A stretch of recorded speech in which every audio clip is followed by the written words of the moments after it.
Well, good morning again, and you caught me just taking a big swig of coffee. Mhm. Yes, that'll get the day going. And here I am, and as by magic, guess who else is here? Oh, it's Mark Mabey. Oh, Lord Keith, how are you? I'm very well, Professor, and yourself? Very good, thank you. I saw you just having a sip of your coffee there. You sure it's not hasn't got a small brand in it, has it, Keith? I normally do, but I was in such a hurry this morning, I missed it. How are you this morning? Oh, that'll do. Perhaps I'll help you out with a nice pint a bit later, Keith. Now that's talk. That's good talk. Mark, tell me, you've got professor status, doctor status. I think everybody understands you get that with a PhD. Yeah. But what does it take? Because academia, in some ways, tends to be a bit secretive. I don't think the average person knows. What does it take to become a professor? So I think generally it's often an academic discipline. So often, actually my background is medical microbiology. So, but my professorship's not in that. But most people would have be professor of medical microbiology, a professor of genetics, that sort of thing, at a particular university, and it's bestowed upon people who are eminent within their field for a particular academic discipline. Some universities do it a little bit broader. So actually, I'm a professor of teaching and learning, and I got that from the University of Derby. Actually, Keith, when we were at London College together in the last year that I was at London College, the university made me professor of teaching and learning, which basically means that I go in, give talks on good teaching, exciting teaching, innovative teaching, that sort of thing. So, yeah, that's where it comes from. That's interesting. That's very interesting. Mm. I think actually, in some ways, that I should look at professors a little differently now. With actually, not that I didn't respect them before, but with a little bit more element of respect, because these things are not easily won, they're not easily earned. No, and a lot of people are very eminent within their field. So a number of consultants you'll see in hospitals will be professors too, because they'll be working with a university hospital and the university itself, so that they have that bestowed upon them. And it's I don't use it all the time, Keith. I used it as a bit of a joke, but I normally just go as Mr. Mark. But I just thought for our wonderful little program that we could hype it up. But I think you're understated, Keith. I'm surprised they've not called you Lord Keith of Lewis yet. Well, actually, is the Lord High Sheriff of East Sussex. Actually, it does take part in various ceremonies, including those at the memorial on the 5th. And with you, I must say that it's the one uniform I've seen that I've been embarrassed to be seen in. It's like Little Boy Blue. Yes, I'd like seeing it. I'd like seeing a little tunic, Keith. Feather in your hat. Now, the over the in are you okay? You're still with me? Yeah, just lost you a little bit there, Keith, but still with you. With the dodgy connection today, Keith. It looks as if perhaps the connection isn't all that it should be. Yeah, Yeah, it's funny because I used it all.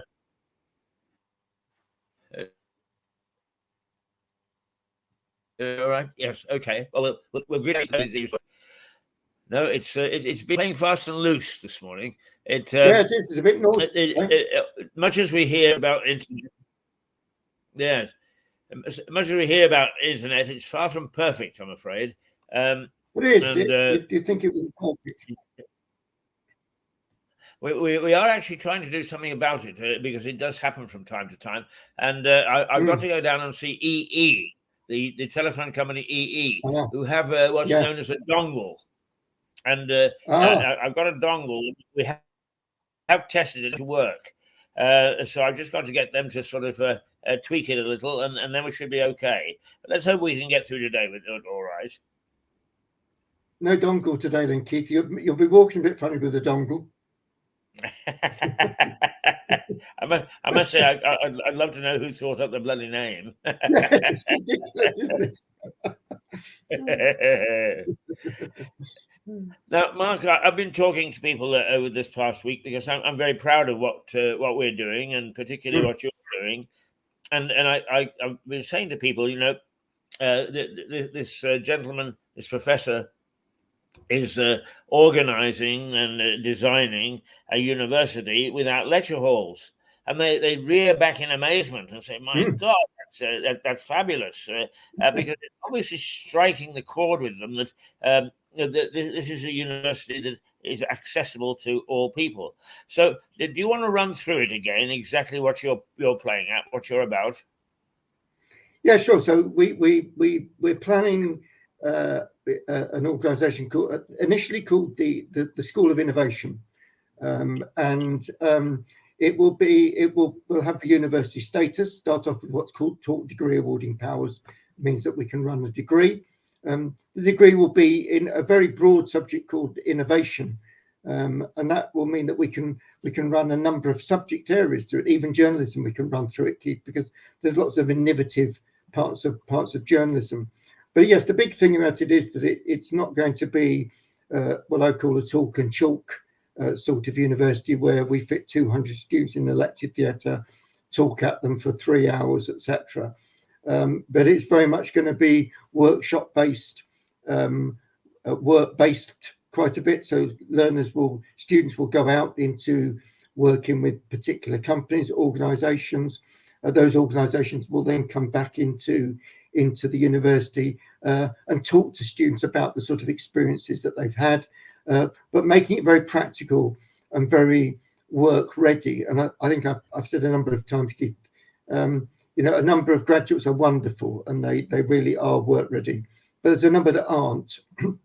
Certainly a number of companies I talk to say, yes, we take these wonderful students on that have got a first class honours degree, but it takes us a year to get them ready to work properly.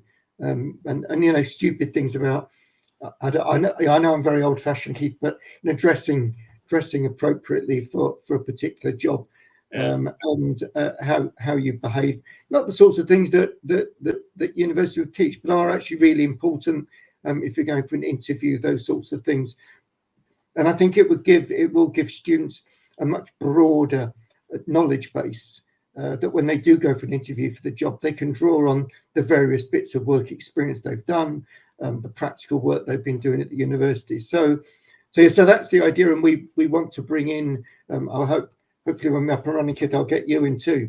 We want to bring in experts in the field to come to the university and talk to small groups of students in a more workshop type environment. So not getting them to do a particular activity, a particularly journalistic activity. I had so much fun with you the first time around.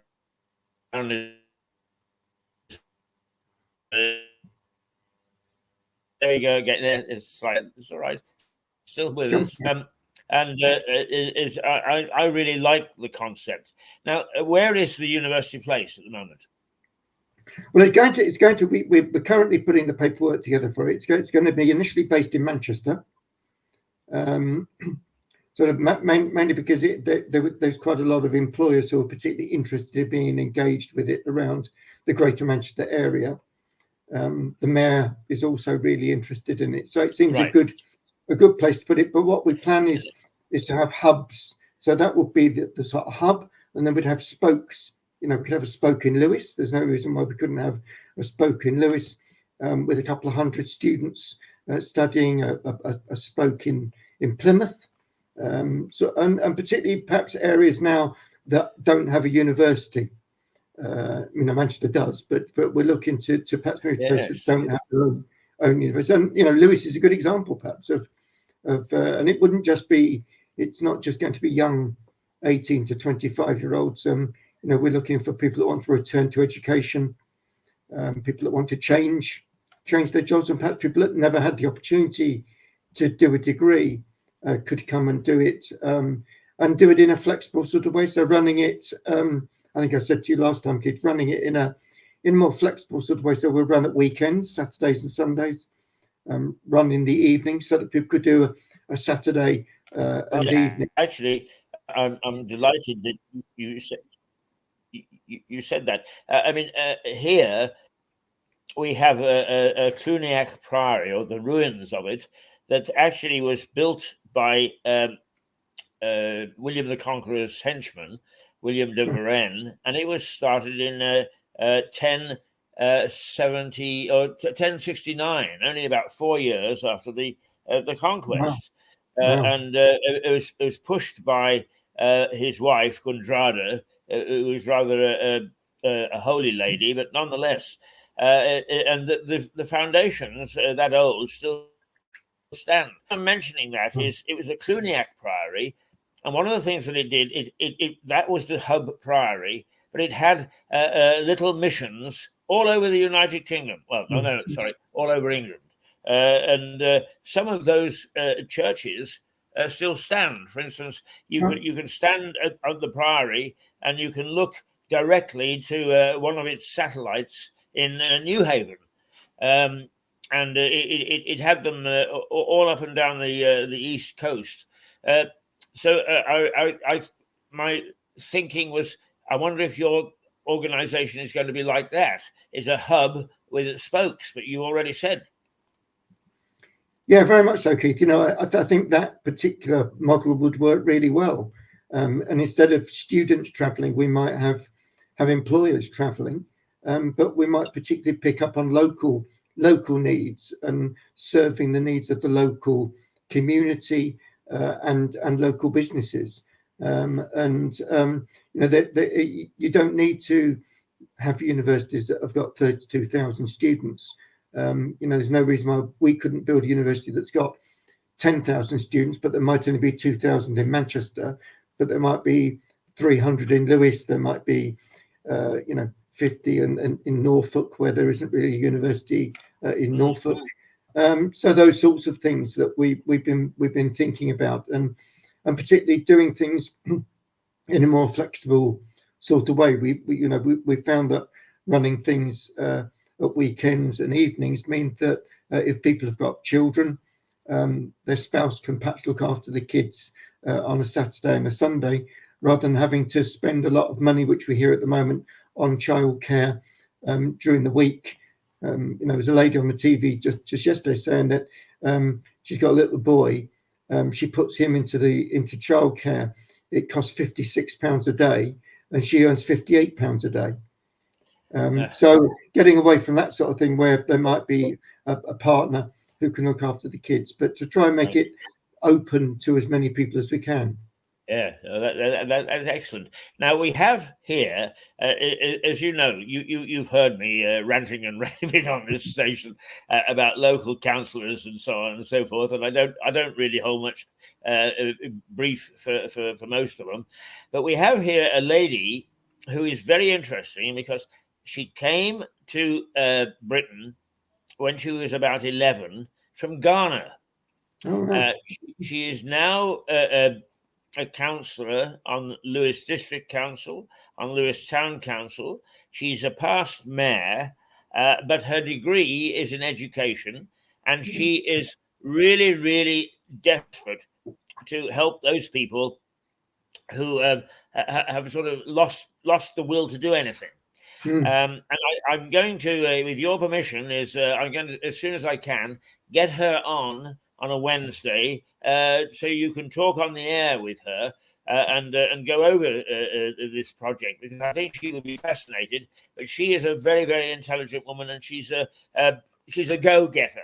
And if we were to, if the spark that you've got going in my mind should start the first satellite of your university in Lewis, of all places, Yeah, home of absolutely. Tom Paine. Yeah, absolutely. Rising Man, Yeah. she would certainly be somebody to get on side. But I think anyway, the conversation between you and she would be very useful and interesting, both for you and for our viewers. So I'll Yeah. do that with your permission. Yeah, that would be great, Kid, because people like her might have some really good ideas that we can start to integrate right from the start. That sort of almost we can put into the paperwork that we're putting together now. We have to go through a whole lot of paperwork and different there's something called the Office for Students now that regulates higher education in England. So we've got to go through them, but they've been very helpful, and we've had lots of very positive vibes. I'll be honest with you, I haven't had many negative vibes. I've had a couple of die-hard academics who have said, "Oh, how on earth can't you do it without big lecture theatres and being very academic?" And but that's the whole idea, that this won't be very academic. Well, I mean, we are surely in an age when we've got to start to look at things that are very different. I mean, when I was at school, and for that matter, when I was at university, we still hadn't put many feet on the moon. Now we're very much into a space age, aren't we? And I think that our institutions, whether they be political, whether they be academic, whether they be medical, they've all got to move along with that advance. And that advance is not traditional. It can't be, because we weren't on the moon.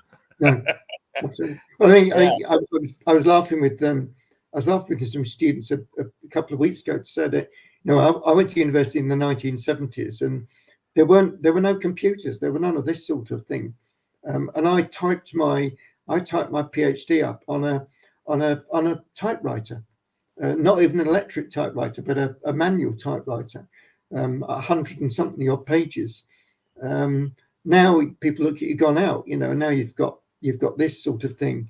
As much as I don't think you can deliver everything this way, you can deliver some, and it might be that we deliver some in a hybrid way, that you can deliver things online. The one thing that's difficult online, Keith, I don't know how you found it with you've got some really great presenters, particularly your two barristers. You really get some banter going there between them. But if you have more than 2 or 3 people, it's quite difficult to get people not talking over each other, people feeling part of something. And that's why you need to bring people together. So the thing is, we will need to bring people together, because that's how you get sort of group work and cohesion, and you get that sort of banter going, and you learn more often from people from just coming together than you do from meeting in this sort of format. But I agree with you totally. It's the technology now is so wonderful, and the changes are so unbelievable. I don't know what it will be like in 10 years' time, but it will change again, I'm sure, and we've got to change with it. Absolutely.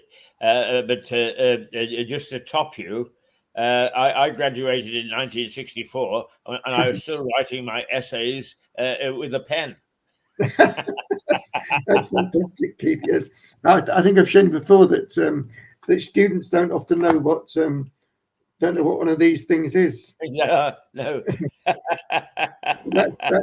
That's all there was at that time, and I think things have moved on so much. But I think the other thing that with the School of Innovation that we want to do is we don't just want people sitting in front of computers.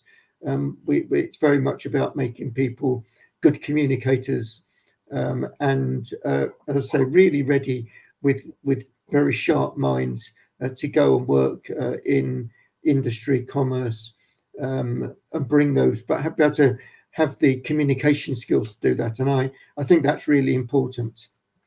I couldn't agree more. But I also think that it's not a bad thing to put things into perspective. If I may give you an example, is when I cut my teeth in broadcasting, in radio particularly, you still use a tape.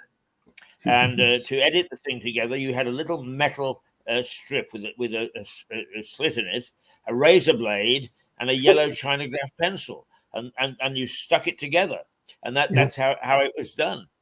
And I was in Belgrade, well, quite a few years ago now, but they were just opening up their version of Radio 3. And they said, would I go and take a look at it and see what I thought? And these chaps, when I went in, were busy doing the editing exactly the same way. And they looked at me sort of embarrassed. And I said, no, I use that. And I said, you find yourself stuck in the middle of the Sahara and you've got nothing to, you'll be grateful for having one of those stuck in your pocket. Yeah, absolutely. Well, I think it's the same, Keith, isn't it? I've got one of these like we all have. But I had my railway ticket on it a couple of weeks ago and the battery went flat. So I've got no railway ticket because it was on this machine. I think you're right, that some of the good old-fashioned things although they're old-fashioned, they're highly reliable. And I the same as you with the typewriter that used to ting when you push the roller across, and using snowflake. Would not be a bad thing to have people use a typewriter just once in a while. And for that matter, use a pen. Yeah, absolutely. Yeah, I mean, actually, if you think about it, every decree that is made in the United Kingdom, when it gets the Queen's signature and now the King's signature, it's written in pen. Absolutely, yeah. I suspect, I know I told you about the local little school, but the local little school that I work with, all these little kids have got tablets. Not paracetamol, Keith, but yes, yeah. and so they do a lot of their work on these tablets. And I did actually ask, I know it's really old fashioned, but do they get to do proper writing? Italic? Do they ever do that sort of thing? So, oh no, not at all. We, they talk to spell and they're taught to write, but 50% of the time is spent on the tablet, which is fantastic because they've got instant access to things. But I think sometimes it's quite good to go back to basics, that's all part of innovation, I think.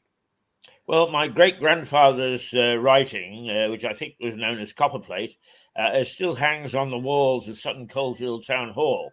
He was the town clerk, I believe, and it was described as some of the best writing in the county. That was Warwickshire, actually, but a little way away from it here. Keith, I've still got this really old-fashioned thing called a pocket watch and it keeps perfect time. People look at me a bit gone out sometimes and say, why are you in that? I said, well, just it brings back to looking at what time is when I look at that rather than they're wonderful things. And actually, about 2 years ago, one that I had expired. But my wife bought it for me when we were in a prison in Kosovo, which is the old capital and a very old and ancient city. I mean, it's got Roman remains there. And we saw it in a jeweler's shop, and it got a Russian tank on it. Fantastic. That's absolutely fantastic. Yeah, lovely. They're great things, really. I've got another one here to show you, but another one here and when you look at technology, Keith, now the inside of these little pocket watches are just all little tiny cogs, little springs, and it's just amazing, really. Now where you think everything's just just in this thing, really. It's at the end of the day, it's good. Yeah, absolutely. Keith, sorry to be rude. I was going to ask you with your journalistic background, and I know you've done a lot of traveling. I just wondered I don't want to get too political, but I just wondered what your thoughts were about the conflict currently in Palestine and Israel. Well, I labelled yesterday morning and this morning when I do the news review, and the very first thing when we open up is I just call it savage. Yeah, I heard it's really good. Yeah, and I actually appeal to everybody not to be savage. And I said, it bothers me, for instance, is where you find people who are dyed-in-the-wool Labour calling Tories toffs. And the Tories think that every Labour person is hard left. That's where actually our savage minds click in, is we're not prepared to accept anything. And then when you get to a situation like the Palestinian Israeli conflict, is there is no room for any sort of free thought whatsoever.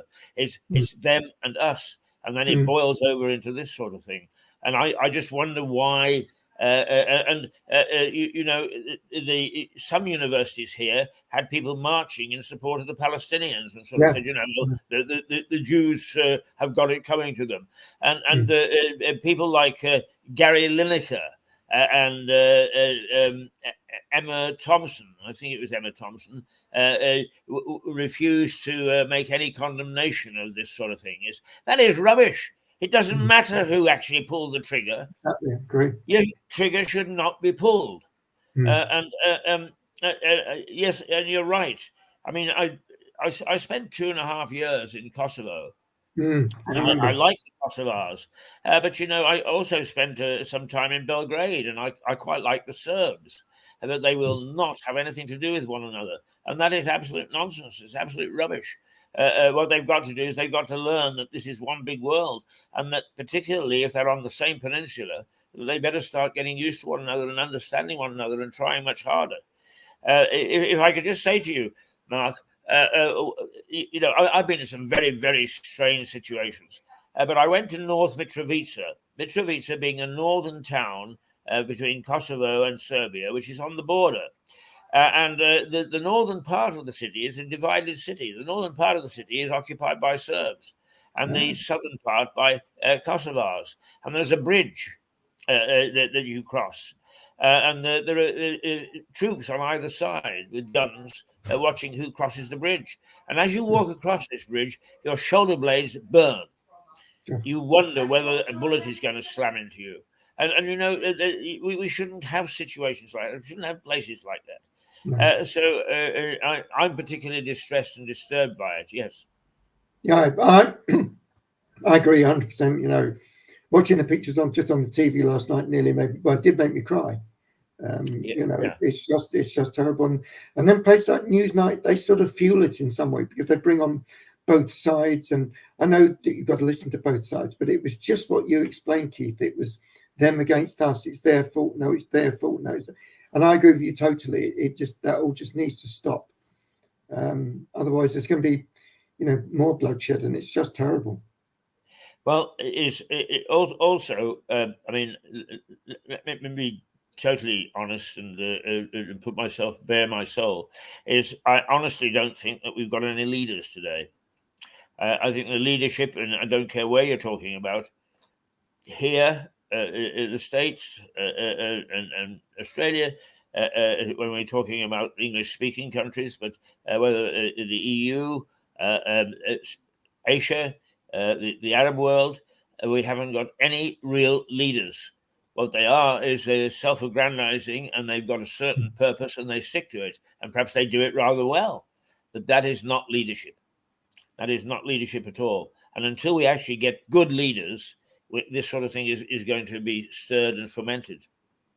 Yeah, well said, Keith. No, I totally agree. It's without that sort of leadership, it's worrying to see the future, isn't it? Really, with the infighting. But thank you, Keith. I know with your Kosovo background, and I remember we talked a lot when we were at London College about that in interesting times. And we don't seem we've sort of talked about universities and things, but sometimes we don't seem to learn by our mistakes. We seem to just perpetuate those mistakes, and things just fire up again. And I think we've all of a sudden we seem to have forgotten the shocking things that are still happening in the Ukraine. Indeed, very, very true. And I mean, the sad thing is that you and I could probably not have this conversation on a campus at the moment. No. They wouldn't. No, absolutely not. because people would immediately start to take sides, and we would be howled down. Yeah. How sad we've got to that situation. Yeah. Well, the Office How for sad. Students have just appointed a particular person within the Office of a Student who is looking at freedom of speech. Now, isn't it outrageous that someone should be looking at freedom of speech when, particularly universities were always somewhere where you could speak your mind? I used to say this to people. That's where Please, they're very harsh. Yeah, speak your mind. Speak when you're in this room, it stays in the room. But you can say what you want, so long as it's not insulting. You can say what you want, but say what you need to say. Don't hold back, because everybody's opinion's important. Exactly. I'll do that now. It is a sad state of affairs, I'm afraid. Mark, we've been going 31 minutes, believe it or not. The time just flies when I'm talking to you, Keith. Well, I mean, it's great talking with you too. And perhaps if I get Janet Barr on, let's. I'll perhaps ask you to start a little early, and ask her to start a little early, because we do have some capacity at that particular time of the day, so we can go for an hour. I think the discussion would be very, very interesting. Yeah, I'll try and bring you. We might get the mysterious Suzanne Mouchot into very this, good, even better. I call her my blue-ass fly. She's somebody who never sits down. Oh yes, the blue-ass fly. Buzz off, say. Yeah, well, I'll try and get Will Hill, who is the young guy who's working with me on the project. He's in London today with an investor, but I'll try and get him to come along next week for a bit of an. That'd be great. That would be terrific. I am really thrilled and intrigued by this project. I mean, you can have Mirador's 100% backing and my personal backing too. I mean, I just think it's a great idea, and I'll help you all I can. Brilliant, kid. That's a great endorsement as well. Okie dokie. We'll talk to you next week. Have a lovely day. Cheers all. Bye. It seems to me that a gentleman that I know and love is just coming through the back. Just a moment. Yes. You sure? Yeah, absolutely. You've got the time. Absolutely. This is the right time. You got the money, honey. I got the time. You got the money, honey. I got the time. Oh, dear. I'll move over a bit there. Dear, oh dear. I tell you what, Richard Dimbleby never went through this sort of thing. No, he never did. No, he was lovely. Lovely man. Actually, John, I smile a little bit because yes. A lot of the people that we see on our screen, yes, and come up as heroes of the media world, yes, have the bloody thing so easy. When I worked at Reuters, I had a young chap working with me who eventually went off and was John Simpson's producer. And he would come back from time to time and he would say, I don't see John until he's ready to come in front of the camera. Good Lord. He went and did all the stuff and so on and so forth. And I also smiled because, as you know, I spent 2.5 years in Kosovo. And I hired as a trainer one of my former colleagues at Reuters, and we used to go down to Macedonia, as it's called, for R&R. And as we went across the border, he said, "Oh, that's where we had the trucks when we covered the war." No, good Lord. While we're on that subject, good morning, everyone. A friend of mine said he's just come back from one Ireland where it was a bit of a disaster. We won't go into that. But he then said he went to Kefalonia. Now, does anyone out there know where Kefalonia is? Because I've heard the term, but I don't know. Well, I swear that's what he said. And he said he had quite a good time. So I thought, well, I better find out where it is. Yeah, well, we better both find out where it is. Well, I mean, if you can have a good time in Kefalonia, then what are we doing here in Lewis? I mean, we should have an outside broadcast there. Oh, I would have thought it would be a wonderful idea. idea. And Don Simpson there, and that Clive Meyerly man who pops up everywhere. And what about Fiona Bruce? That's a good question. Absolutely. I heard someone shout, "What about Fiona? What about Fiona Bruce?"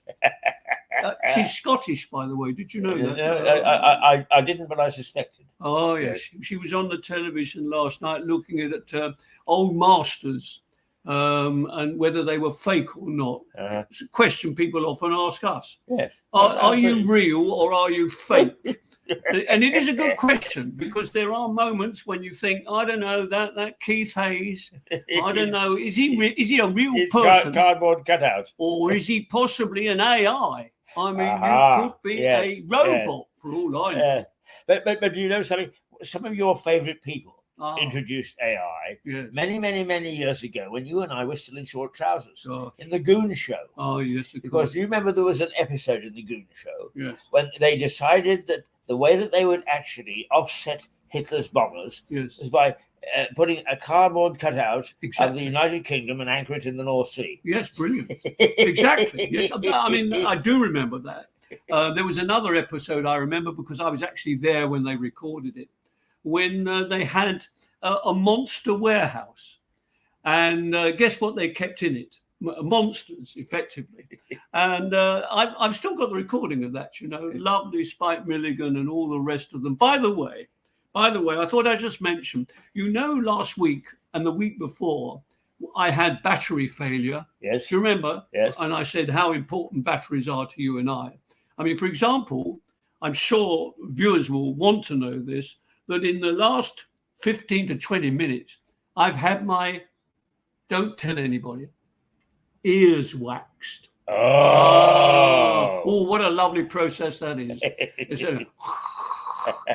unbelievable. So I said to the girl, well, thank you very much. She said, well, I said, pardon? She said, you need your ears. I said, oh, I thought I was going to do one of those, you see. So I thought, that's lovely, and I can hear everything perfectly. So for that reason, I've also brought a couple of items that I thought you might like to see this morning, just to cheer us up. Whenever the bag comes in, I always wonder what's in it. Have we got the time, though? We have got the time. We've got plenty of time. Oh, yes. Well, that's good. I saw Stuart. Was it Stuart out there? I don't know. Could have been. I haven't seen him. No. All right. Well, this is, first of all, this is the character we've already introduced, but unfortunately was running out of juice, you see, which is very sad. But I love this one. That's better. Go on. Now give us a song then. Right. This is The Sound of Music. Go on. Oh dear. Really is camera shy. You're camera shy, aren't you? I know, yes. Yes.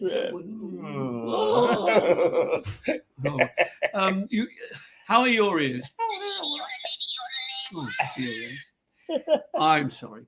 Honestly, Keith, I do apologise for that. But I just like that little character. And it sang so sweetly occasionally. I'm sure everybody can hear that. I can hear it because I've had my ears waxed. I know, I'm not proud of that. But a good bit of advice if you do have any hearing problems, which reminds me of a very nice scene this morning in our local supermarket, where I went to purchase some herrings, because I rather like those herrings. Roll-up things. Love them. And so I went into this supermarket, bought those in a local newspaper. And as I checked out at one of these new arrangements, there was a young man there, and he had someone with him. And it was a charming girl whose name I think was possibly Eliza or Liz. And I didn't quite know her purpose. And in fact, she was mentoring him, if you like, because apparently he was probably dumb, unable to speak. Right. And so she explained what I wanted to this person. But via the wonderful. Have you ever learned the sign language? It's remarkable. Well, we used to do it in school, but I've not done it since then. No. It's a joy, isn't it? So anyway, in the end, of course, the best language is a smile. So I gave him a smile and I gave him a thumbs up. And I thought, how nice that a store should employ someone like that in a position where he's dealing with public and gaining confidence all the while. So credit to this particular supermarket. We'll name it. It was Waitrose, actually, Waitrose. But then this is Lewis, you see. And there is Aldi, I think, and there's also Tesco's down by the riverside. Yes, that's right. Down by the riverside. Down by the riverside. Down by the riverside. There's a Tesco's sitting down by. Oh, well, there we are. So we plugged Tesco's. We've plugged the excellent opticians. I won't mention them, but where I had this done, you see. Right. And they also provided. Do you remember that I bought these glasses, you see? And I also acquired the. So there's a complete. I can hear everything and see everything at the moment. Oh. Whether I want to is another matter. Quite. We won't go into the news at the moment. I think you've probably covered that more than adequately. Oh, but that's not very impressive, is it, at the moment? not. I don't know. I mean, I'm not one for burying my head in the sand, but I can't think much else to do at the moment. No, Pete. no. To be quite honest with you, It's very it doesn't bear thinking about. No, it doesn't indeed. And indeed. You have to. So think perhaps we about won't for a little while. Well, exactly. We'll have a jolly good fun, and I have been. I mean, you've got a real convert here because I've been plugging Max Miller all week. Yeah. Well, of course, we often mention Max, largely because there is a society, we've mentioned it before, and some of their listeners and viewers watch Mirador, which is good, especially if there's a mention about Max, which is why we mention him. But the other reason we mentioned him is because he was important, as we've said, in terms of British comedy going back to the 20s and the 30s. So bless him. We had a meeting quite recently in Brighton, and I'm giving a talk, funnily enough, I'll mention this again later in the month, but November the 21st was actually the day that I think I don't think it's his birthday. It may well be the day. I'm not sure. But whatever it is, it's an anniversary. And I'm giving a talk in the Friends Centre, I believe, in Brighton, as opposed to Lewis. And this is a talk about, I'm wishing Max Miller happy birthday, actually. So it must be his birthday on November the 21st. And we'll probably cut a little cake with blue icing, of course. It's got to be blue icing. Because he allegedly told blue jokes. Blue jokes, that's right. So we're okay. The only trouble is, rather like everything else, the population and our membership is aging as such. So we all have our own difficulties now, but we do try to come together, have a good laugh, which is so crucial at the moment. And Max, of course, after all, a crisis at the moment beyond measure of doubt. But what about during the war, the bombardment, the Blitz in London, and there was Max Miller, and there was Vera Lynn, and there they were appearing at the London Palladium in the middle of it all. So that says a lot about him and his performance for the troops, we've discussed before, here in Lewis at the Odeon Cinema on what is School Hill. And there he was in 1941, just after Dunkirk. Well, I'm encouraging you to keep telling this stuff. I mean, partly because we when we take a look at Mirador, it does two things. One, it covers crime very well because we've got the two barristers. Yes, I know. The other thing is that it covers history rather well. Yes. And inadvertently, I think what you started is with through Max Miller a history of early comedy, music hall comedy particularly. And I was actually going to say to you off screen, but I'll say it to you on screen, is perhaps you would start to, if you've got the time, to do a little bit more history. And for 5 minutes or 10 minutes in this program, you can just give a little history and take us through that period, because it is well worthwhile remembering. Yes, of course. I mean, to be quite honest with you, I doubt if I could name one comedian today, but I could name half a dozen from the past. And they certainly gave a bedrock, a reference for the whole genre to burgeon forth. Yes, I mean, and you are the man to let us know all about it. That could well be the case. I mean, you must be careful, because obviously there are a lot of people who enjoy Michael McIntyre, Mr. Carr, for example, Eddie Izzard, for example. These are all comedians today as such. But the fact is, the question I often ask, and I think it's a valid question, will we be talking about them if we're all around? You and I won't be, but if anybody else is, in about 35 to 40 years' time, will they be remembered in the same way that we remember Max Miller? Michael McIntyre, all right for his time and the audience that he serves, but 40 years' time, sorry, no. They may remember you and me 40 years' time. And they say, oh, I remember them. Oh, I do. The two old codgers. Oh, dear. Now, there used to be two old codgers in a newspaper. Was it the Evening News? It was the Daily Mirror, was it not? Oh, yes. The old codgers. Wonderful. Right. That's another lovely word, codger. Isn't it? I mean, if I had one of these, I'd check it up, what codger means. Would you mind being called an old codger? No. Actually, I wouldn't. Neither would I. You see, I think it's rather a nice word. It's a comfortable word. The trouble is, the problem today is, and it's not true of us, people are so blooming sensitive. Oh, you can't call him that. Exactly, why not? I call him what I like. Absolutely. Oh, dear. Won't go down that road, though. Oh, dear. Can of worms, talking of which, I don't want to go down this road too far at the moment, but next Wednesday, a bit of luck. We've been talking about the watering can for Mr. Catlin, Stephen Catlin. Well, there might be a development if you all read, and forgive me plugging another media interest, but the Sussex Express this coming Friday may very well have a bit of information about that, because if there was one man when everybody else said, what did Mr. Stephen Catlin say? Oh, yes, it can. Absolutely. He was a man who said can. He was canny. Eh? Absolutely. And if you don't agree... we have a can remembering him, remembering his gardens, remembering when he said can, and that he was canny.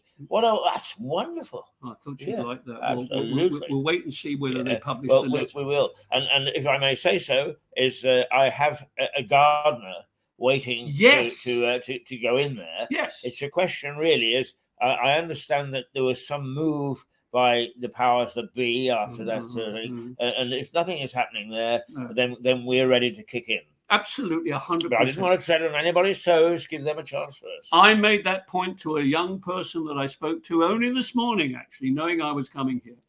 They liked the letter, which is encouraging because newspapers can be a bit iffy when it comes to letters, you know that. Yes, you do. But she said, no, we think it's very good indeed. So we're publishing it. And, she agreed with me that I said, well, look, I don't want to get too involved. I said, there are people out there doing all this. I said, but here's an idea. Let them get on with it, and we'll chip in with the gardener and a few other bits. Yes, we'll get the secret garden back into shape because apparently it's dreadful at the moment. Yes, it is. I look in there and it's sad because it's a lovely area and there's a really, really interesting place. We urge everybody in the Lewis area to go and take a look at this. It's very near the Friends meeting house and also the church there, the All Saints Church as well. And it's got a wonderful gate to it. Yes. A historic gate. Yes. Brought there by one of the great characters of this town, wasn't it? Was it Every or was it Baxter? Was it part of the priory or not? Yes. No. It was part of the friars' priory. Oh, the history of Lewis. Yeah, absolutely. As you so often say. Look, the other thing is, we were talking about the batteries, and I didn't want to disappoint people, so I've also brought with me, and I thought that people will recall this, I hope. This, of course, is the Warner Brothers little album with my favourites, having interviewed the man who created all the voices, Mr. Bugs Bunny and Tweety Pie and the rest of it. And it didn't work last time, but it's going to work today. So have a listen to this. Yeah, we all heard that. This is the character I used to like. Have a listen. Remember? All it did, it was called the Roadrunner. And everywhere it went beep, beep. So there it is. And then finally, of course, Warner Brothers, a little plug for them. Let's hope on the west coast of America, they're watching this at this very moment. Here he goes. Oh, so there we are, absolutely priceless. Am I right in saying that the song Tweety Pie came from this? Yes. I thought I saw a pussycat creeping up on me. I saw the pussycat as plain as he could see. I am that great big putty cat, Sylvester is my name. There we are, you see. Oh, no, multi-talented. Absolutely. Now, one other Do you thing. think we should wear short skirts one week? Well, no, that's a bit much for anybody. You mean tutus? Are short skirts called tutus? Tutus. They are. There's a ballet term. That's right. Tutu. It's when the French are talking about it. Tutu. Now, the final word, because I do have to go, I've got to get these herrings home. I mentioned these dill herrings. I'm rather proud of one other achievement this week, and far be it from me to brag. You know what a modest man that I am, he said. But I don't know whether I mentioned, but I love post boxes, letter boxes. Yes. And there was one at the bottom of my road that had been removed. The lid, the front of it had been removed. And we all thought, oh, that's a disaster. We'll never, ever see that reinstated. Wrong. About 6 days ago, I went past the letterbox, and there it was in all its glory, beautifully painted red. Painted red. But unfortunately, the lettering above the letterbox and the slot was covered over in red as well. And I thought, well, that's no good. So what did I do? I went and got my gold paint. And I went along and I painted it. I painted VR because it's Victoria, yes, and the crown. That's it. Then I'd run out of paint, so I went down to our local WH Smith's. God dear, the number of plugs we give these people. Yeah, absolutely. We really should be on commercials. Yes, they should. Talking of which, of course, commercial radio celebrated 50 years on Monday. Did it? 50 years of commercial radio. All the rest of them. And Sea Haven, of course, is still going strong, as we know, in this area. Anyway, I went along to WH Smith's, bought another little gold pen, and I've now written all the wording in which says post office in beautiful red. I took a gold, I took a photograph of it, and it's been seen by a friend of mine in Northern California. Wonderful. So wonderful. He may be watching today. You should have brought the photograph along. Oh, yes. Well, bring it next week. All right, the photograph. Because post boxes and telephone booths, and you did in a little note to me mention a telephone booth, I think, they should be preserved. Yes, of course. Because they represent when people communicated with each other. It's all about communication. That's right. People wrote to each other and then picked up a phone and spoke to each other. But somebody on social media asked the question, why did they paint some telephone boxes black? Do you know? No, I don't know. I don't know. Well, if you go to Guernsey or the Channel...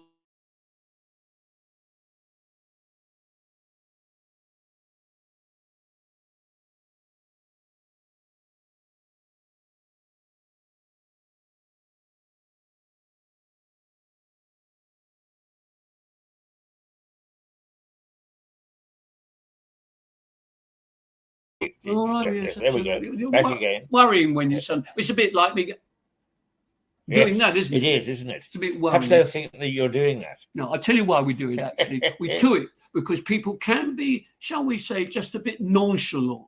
Today's word, by the way. I can't spell it, but it's a lovely word. People are nonchalant and they just sit there and they sit there and they think, and they just take it for granted. So occasionally we put a blank screen up suddenly like that. That's right. And people think, hello, Keith. Hello, Keith. Keith. And then they speak nonchalant. Precisely. And then within seconds,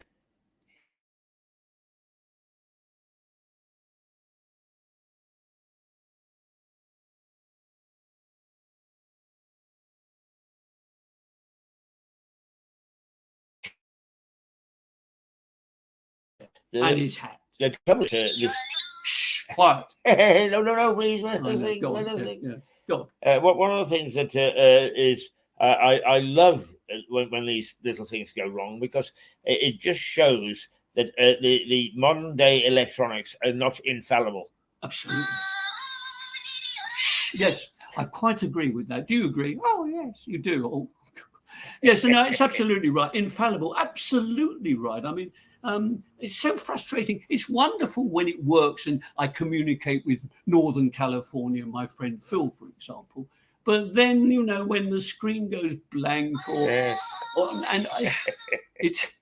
it's very. I've caused enough disruption today. We've talked about earwax. We've talked about wax, and tax. We haven't discussed tax. No, let's not. So, I mean, it's been lovely. Oh, look, it's nearly 11 o'clock here on Wednesday in November. No, it's October. It's October isn't it? still, Oh, yes, yeah. yes. No, if it was November, just for a day or two. Yes. Oh dear, yeah. Bonfire soon, folks. Quiet. Right, I'm off. Well, Keith. John, good to see you. Yeah, and you'll be back next week, I think. Oh, do me best, you know me. Great. And bear in mind that we want to know, we might hear more about Max Miller or not less. No. I couldn't agree with you more. As a matter of fact, I think one thing might be nice is if you brought the photograph of the statue of Max Miller, and you might point out to people where it stands. Yes, absolutely. Well, we can do that 100%. Because we are ever present in the Royal Pavilion grounds, and it is important that people know who he is. You know, it's all very well having a statue, but if you don't understand what the statue is all about, it's a waste of time. Absolutely. So what we would like to do is to have a little button near the statue which you press, and you could hear him actually saying, "Now listen, now here's a funny thing, here's a funny thing. I went home the other night, now there is a funny thing," etc. But we haven't got round to that, and we all know what would happen, don't we? One, the batteries would run out. Two, electronically, you press the button, nothing would happen. So then someone would vandalise it, and they'd accuse us of everything under the sun. Yes. Don't trust. Maybe let Sleeping Max's lie. Oh, and don't trust batteries. My friend over there who put the battery in this little lady said, "John," he said, "look at this." He said, "You left that battery in there too. Look what it's done to the..." And I said, "Oh dear." So I had always remove batteries before they run out, which is what I must remember to do in these hearing aids. You know, I can't hear a thing. Nice to see you, everybody. Cheers, John. Good to see you, John. Toodle pip. Oh, by the way, I should tell you that Lena came in the other morning asking after you. Oh, lovely, nice person. Oh, absolutely. You look Character. after yourself, Pete. Very well, John. Keep taking the tablets. Right, you are. Oh dear. Yeah. And I'll listen for you.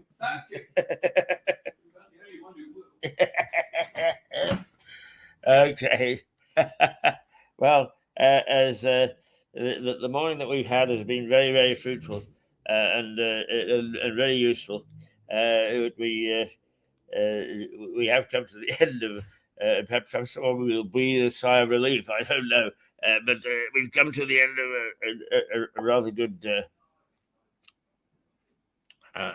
time, and if it wasn't for the vagaries of these batteries, we would be all right. So there we are. That's us for today. We will. Hang on. We've got some comments here. Let's see. Let's see. Right. John Mecca Makari, watching from Kenya. Prayer request, please. Continue praying for my orphanage here in Kenya. We really passed through many challenges like lack of funds, of food, shelter, and cleaning for the 35 orphan children I do care for here in Kenya. Right, John, we will. Why don't you actually send me a little note and tell me the name of your orphanage? You've got 35 orphans there, and we will put that up on the screen, and those people who would like to support you can send you either food or clothes or whatever, and we would be very happy to do that. So do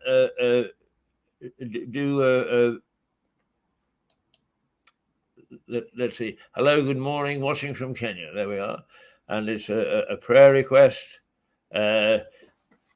Continue praying for my orphanage here in Kenya. We really pass through many challenges like lack of food, shelter, and clothing for the 35 orphan children that I do care for here in Kenya. John, we were very happy to pass that message on. If you send us an address of this orphanage, we'll make sure that everybody hears it and can post stuff to you or arrange one way or another to get stuff to you. Very, very happy to do that. Okay. Well, that's it for this morning. And we'll say toodle pip. And we'll see you tomorrow. Tomorrow is Thursday, isn't it? Yes, it is. Tomorrow is Liza Page Day. So make sure that you turn up at around about 11 o'clock and listen to Liza and see what she's dug up during the week. Right, there you go. That's it for this morning. And I once worked for actually it was quite an important station, and it was coast to coast in the United States, but I worked for them out of London, out of Gray's Inn Road and Reuters, and the host there would always say, "And the very best of goodbyes," and everybody laughed at first, but then they realized as the very best of goodbyes isn't such a bad way of saying goodbye, is it? The very best of goodbyes.